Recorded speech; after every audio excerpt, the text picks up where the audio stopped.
the British decided to ally traditional merrymaking to the Christian church. One aspect of this is financial.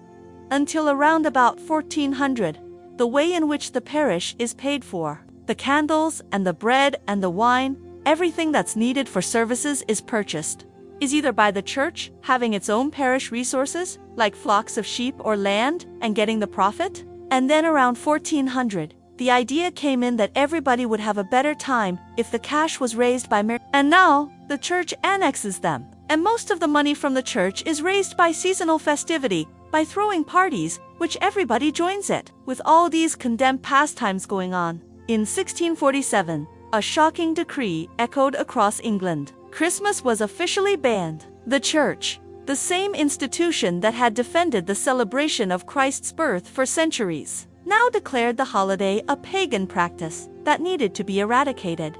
This historical event raises an intriguing question.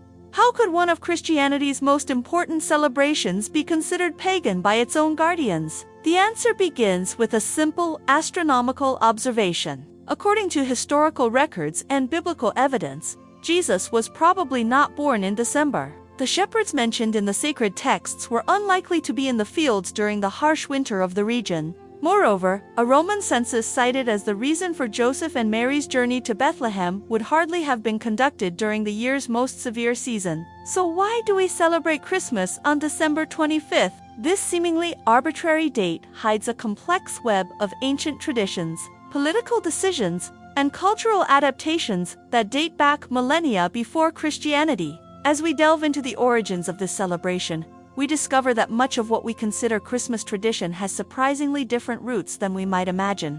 The Christmas tree, which today is seen as a universal icon of the holiday, harks back to a time when entire communities lived under extreme cold and darkness. It was the winter solstice, the moment when the sun seemed to vanish from the sky, leaving only uncertainty about its return. Without central heating or modern technology to withstand the brutal climate, these communities turned to celebrations, symbolizing hope and renewal. The solstice marked a crucial point in these cultures' calendars. Bonfires and lights placed on evergreen trees like pines were not just decorative elements, but acts of resistance against nature's winter forces. Trees that remained green despite harsh conditions symbolized life persevering amid apparent death.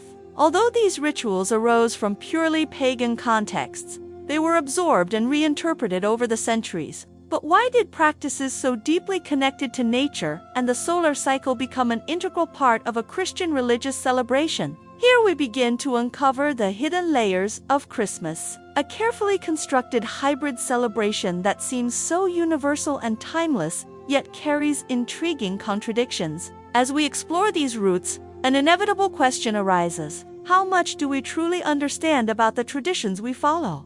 How much do we truly understand about the traditions we follow? And what do these practices reveal about humanity's ability to adapt and reinterpret symbols? At the heart of the Christmas story lies the human experience of seeking meaning amid the relentless forces of nature. For many ancient cultures, the winter solstice was not just a mark on the calendar. It was an event steeped in symbolism and hope. In a world without modern conveniences, survival depended directly on the sun's return, which promised an end to deadly cold and the arrival of longer, warmer days. Northern Hemisphere peoples in particular endured harsh winters often marked by famine, disease, and death. For them, the darkest period of the year was a grim reminder of life's fragility. Yet, at the same time, it was also an opportunity to celebrate the persistence of light and life. The Roman Saturnalia, for example, was a festival that encapsulated all aspects of the solstice: fire, gift-giving, and feasting. Similarly, the Norse Feast of the 12 Nights celebrated fire as a force of rebirth. In this context, evergreen trees like pines played a central role. Unlike other plants that succumbed to winter, they stayed green, symbolizing resilience and renewal. Bringing these trees indoors and decorating them with lights and charms was a ritualistic gesture, a way of invoking protection against the destructive forces of winter. These simple yet powerful acts reinforced a sense of control and connection to nature, even in uncertain times. However, these traditions weren't merely physical survival strategies. They created a cultural narrative that connected communities to something greater, the cycle of life, death, and rebirth. Fire, pine trees, and gift-giving were not merely material symbols, but representations of a spirituality deeply rooted in the observation and reverence of natural rhythms. Centuries later, these seemingly pagan practices were incorporated into Christianity. The Church saw an opportunity to create cultural continuity and attract converts. Yet this adaptation only occurred with controversy, as we will see later. This intersection of survival, spirituality, and tradition raises a fundamental question. To what extent do our celebrations reflect universal human needs? Or have they been shaped to fit broader cultural and religious agendas? As Christianity adapted the ancient winter solstice traditions, the first cracks began to appear between the official religious narrative and the practices that underpinned it. The origin of celebrating Jesus' birth on December 25th is a clear example. Biblical records do not mention a specific date for Christ's birth. On the contrary, some scholars suggest that, considering the shepherds in the fields mentioned in the Gospels, the event likely occurred during a milder season, such as spring or fall. So why December 25th? The choice of this date was not random. It coincided with the Roman pagan festival known as Natalis Solis Invicti, the birth of the unconquered sun, which celebrated the sun's return after the solstice. This festivity was central to the worship of Mithra, a deity popular among Romans, especially soldiers. The connection between the sun, renewal, and hope made this date deeply symbolic. For the Church, choosing the same day was a strategic way to attract followers of Mithra and other solar religions to Christianity, merging similar symbols under a new narrative. But this adaptation created tensions. Although Jesus was presented as the light of the world, many practices marking the solstice remained essentially pagan. Elements such as the use of candles, tree decorations, and festive celebrations did not originate in Christian texts, but rather in the rituals of ancient European cultures. This juxtaposition raised uncomfortable questions. If the goal was to celebrate Christ's birth, why were so many elements of the celebration rooted in pre-Christian traditions? For some religious leaders, these practices threatened to dilute Christianity's core message. For others, they represented a necessary means to achieve cultural convergence. Still, the conflict was evident. The Church simultaneously absorbed and rejected pagan practices, creating a narrative that was both inclusive and exclusivist. This contradiction was merely the first of many that would come to define Christmas as we know it today. As we delve deeper into these questions, the initial crack becomes more visible.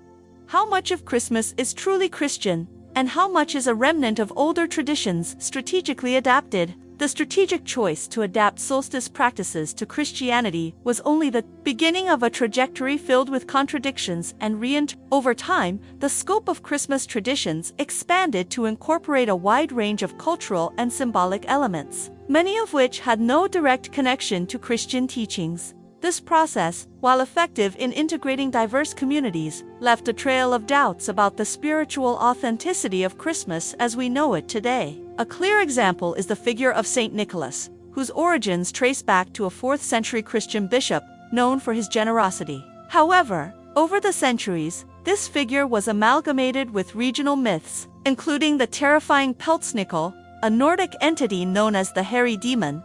Peltsnickel was feared, especially by children, as he embodied the duality of rewarding the well-behaved and punishing the naughty. This figure was gradually softened and transformed into the kind-hearted Santa Claus, popularized in the United States as a symbol of gifts and joy. Yet even this reinterpretation reveals inconsistencies. The transition from a disciplinarian somber figure to the cheerful commercial icon we know today was not merely a cultural evolution, but also a calculated decision to meet the needs of an increasingly consumer-oriented society. The modern Santa Claus, with his red suit and white beard, was cemented in the collective imagination thanks to 20th century advertising campaigns, reinforcing his association with Christmas commerce. Other equally significant elements were incorporated in seemingly disconnected ways. Gift-giving, for instance, is often associated with the Magi's visit to Jesus. However, in practice, Its roots lie in pagan traditions of offering tokens of good luck during the solstice. Similarly, the use of candles, wreaths, and lavish celebrations reflects more of Roman Saturnalia than any original Christian rite. This expansion of Christmas practices did not occur without resistance. During the 17th century, Puritans in England and the United States attempted to ban Christmas celebrations, arguing that they were excessively pagan and incompatible with Christian values.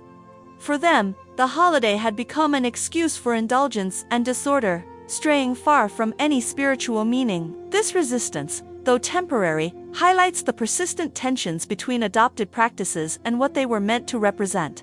When we view these traditions from a broader perspective, the contradictions start to pile up. If Christmas is a religious celebration, why is it so deeply rooted in practices that predate Christianity? And if it is a spiritual holiday, why is it so overwhelmingly dominated by materialistic consumption? These questions pave the way for a deeper analysis of the cultural, political, and economic motivations that have shaped modern Christmas. The analysis of Christmas contradictions reaches a critical juncture when we begin to understand how this celebration's practices have been transformed into a tool for cultural and political control. The first major revelation is that the Church's adoption and adaptation of pagan traditions were not merely a conversion strategy, but a way to consolidate power and align diverse cultures under a unified religious narrative. The choice of December 25th to mark Jesus' birth not only coincided with the celebrations of Natalis Solis Invicti, but also represented an effort to suppress other traditions competing for spiritual significance.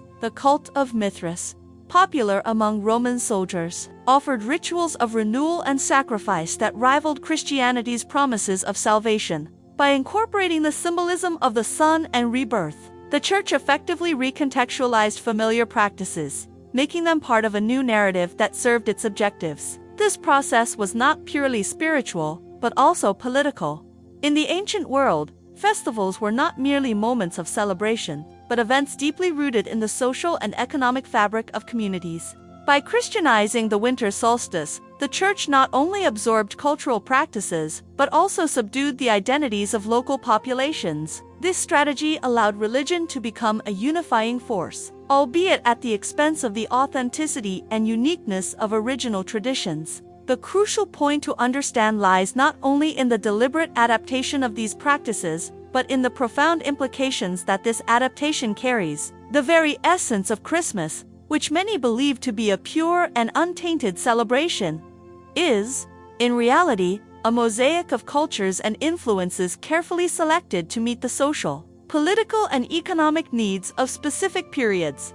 The result of this transformation was the creation of a celebration that, while deeply rooted in symbols and traditions, lost its direct connection to its spiritual origins. Christmas has become a hybrid event, bringing together religious and secular elements in an often uneasy balance. As we explore the consequences of this reinterpretation, an inevitable question arises: how much of our modern celebrations truly reflect spiritual values, and how much have historical conveniences shaped them? What emerges is not merely a hybrid narrative, but a celebration shaped by centuries of pagan, religious, and cultural influences, reconfigured to meet the demands of different eras. Each element, no matter how familiar it seems, carries a story of adaptation and reinterpretation. The figure of Santa Claus exemplifies this. He began as Saint Nicholas, a 4th-century bishop known for his generosity. Over the centuries, however, he was amalgamated with regional folkloric figures like Pels, a Nordic entity that embodied both reward and punishment. Pelsnickel represented moral control, which was used to discipline children before being softened and transformed into the friendly symbol we know today. This transition reflects changes in cultural needs, with Santa Claus evolving from a disciplinarian figure to a symbol of generosity and joy, more aligned with modern expectations. The practice of exchanging gifts, so central to contemporary Christmas, has equally deep roots, though generally associated with the Magi who presented gifts to baby Jesus. This tradition is actually a direct inheritance from pagan festivals like the Roman Saturnalia. During these celebrations, Romans exchanged gifts as gestures of goodwill and renewal. In modern Christmas, this act of exchange has been amplified by a consumer culture, where the material value of gifts often outweighs their symbolic meaning. Another essential symbol is the Christmas tree. Originally associated with solstice rituals, evergreen trees symbolized the persistence of life amid winter. Decorating them with lights and charms was a ritual practice meant to ward off winter's dangers and celebrate resilience. However, in the contemporary world, Christmas trees are widely seen as decorative ornaments, often commercialized and stripped of spiritual significance. The impact of globalization on Christmas has reinforced this disconnection. Countries with distinct cultural and religious traditions, such as Japan, have adopted elements like lights and decorations without any ties to Christianity. In these contexts, Christmas has become a cultural or commercial event, detached from its spiritual roots. This globalized adoption reinforces the secular nature of Christmas, transforming it into a universally recognized event, increasingly disconnected from its religious origin. These revelations show that modern Christmas is less a celebration of faith and more a reflection of the cultural and economic dynamics that shaped its evolution. Every element, from twinkling lights to gift exchanges, bears the mark of an era and intentions often far removed from the meaning we claim to preserve. The question remains, what are we truly celebrating, and to what extent do our traditions reflect the values we aim to convey? Modern Christmas is a construction full of paradoxes. Each symbol, practice, or date reveals a layer of reinterpretation that often obscures its original origin or meaning. Among the many traditions, the most intriguing aspect is how the celebration has been shaped to meet social and political needs, often drifting away from its spiritual roots. Take December 25th, for instance. Although widely accepted as the birth date of Jesus, there is no solid historical basis for this claim. The choice of date was strategically aligned with Natale Solis Invicti, a Roman pagan festival celebrating the return of the sun after the winter solstice. This integration allowed Christianity to connect with populations that already revered the sun as a symbol of renewal and hope. However, this decision created a dissonance. While the date became central to Christian liturgy, its origin points to pragmatic and cultural motivations. The central symbols of Christmas further reinforced this disconnect. The evergreen tree, which symbolized resilience and life in pagan rituals, has become a widely decorative ornament. Candles, originally used to celebrate light amidst darkness, are now purely aesthetic elements. Even Christmas feasts, once focused on spiritual renewal, have been replaced by celebrations centered on consumption and excess. These elements, while widely accepted, highlight how original spirituality has been replaced by traditions adapted to secular and material contexts. The figure of Santa Claus personifies this transformation. Over the centuries, he evolved from a Christian bishop to a regional folk figure, and eventually to the universal symbol of joy and gift-giving. His rise as the face of modern Christmas not only overshadowed Jesus' role in the celebration, but also reinforced a narrative centered on material generosity rather than spiritual charity. Contemporary consumerism has exacerbated these contradictions. The exchange of gifts, once a symbolic gesture, has been co-opted by a market logic emphasizing material value. Commercial campaigns promote a vision of Christmas where happiness is directly tied to consumption. This not only perpetuates a cycle of debt for many families, but also diverts attention from the core values the celebration is supposed to represent: humility, generosity, and spiritual connection. The true climax of these revelations is the realization that today's Christmas is less a celebration of faith and more a reflection of the cultural changes that have shaped society. Each element of the festivity has been adapted to specific social and economic contexts, often at the expense of its spiritual authenticity. The result is a celebration that is both familiar and disconnected from its origins. Christmas, as we know it, raises an inevitable question. What are we really celebrating? This reflection not only challenges the narrative we have accepted without question, but also invites us to reconsider the meaning we want to attribute to this date. Understanding Christmas as a complex cultural construct leads to deeper reflections on its meaning in today's world. Far from being merely a religious celebration, Christmas has become a mirror of the social, political, and economic dynamics that have shaped its evolution. This challenges us to reassess how we relate to this holiday and what it represents in our lives today. One of the most significant aspects of this analysis is how Christmas has become a milestone of cultural integration. Over the centuries, the celebration has incorporated symbols and practices from different traditions, transforming into an inclusive event, though spiritually diluted. For many, Christmas is less about Jesus and more about family togetherness, festivities, and generosity. This flexibility has allowed the celebration to transcend cultural and religious barriers, becoming a globally recognized occasion.